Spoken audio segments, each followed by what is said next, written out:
Bonjour tout le monde. Aujourd'hui, nous allons sur la chaîne Handicap Gym, c'est Joris qui vous parle.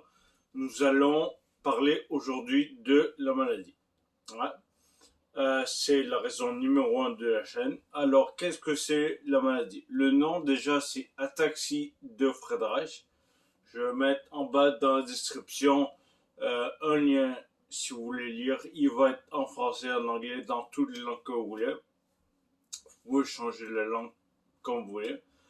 La maladie, alors, c'est une maladie infantile, on sait le dire. C'est une maladie génétique héréditaire qui est déclenchée en général entre l'âge de 5 et 15 ans. Les diagnostics, les parents le savent habituellement avant l'âge de 25 ans, habituellement. Puis c'est dégénératif très rapidement. Les jeunes se trouvent en chaise roulante assez rapidement. C'est une maladie qui affecte la motricité fine et aussi la parole, l'équilibre, c'est tout de la motricité. Et aussi ça affecte par le même coup les membres supérieurs, donc les bras et les jambes, pour les membres inférieurs. Donc, dans le fond, je vais le vulgariser un peu. Quand on voit ça, on dirait que la personne a trop bu parce que la personne manque d'équilibre et elle a des difficultés à parler comme si elle avait une patate dans la bouche, comme on dit au Québec. Euh, et moi, j'ai été chanceux parce que mon diagnostic, moi, je lui ai 29 ans. Je suis donc pas dans la moyenne du tout, on se le dire. Et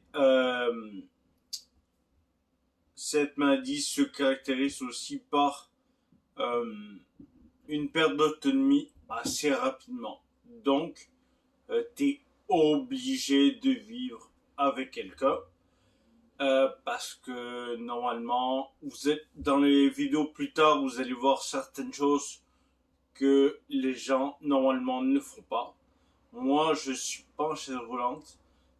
Il y a aussi un grand symptôme qui est le cardiomyopathie hypertrophie, ce que ça veut dire en termes pas scientifiques, en termes normal. Ça veut dire que la paroi du cœur, elle s'épaissit avec le temps. Et tu perds le souffle. Comme une personne âgée, finalement, t'as plus de souffle et voilà, tout ça. Et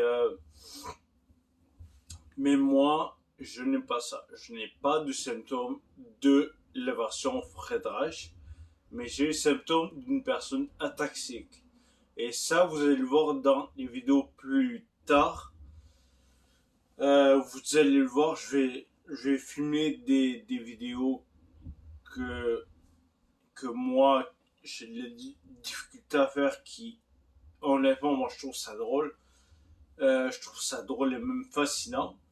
Euh, puis voilà, fait que restez là pour la suite des vidéos. Il va y avoir une version en anglais, le site, il va être le même, parce que le site, je peux le mettre, quand on va sur le site, en haut c'est écrit français, English, toutes les langues qu'il y a, espagnol, portugais, toutes les langues qu'il y a, on peut les changer. Donc restez là pour la suite des vidéos.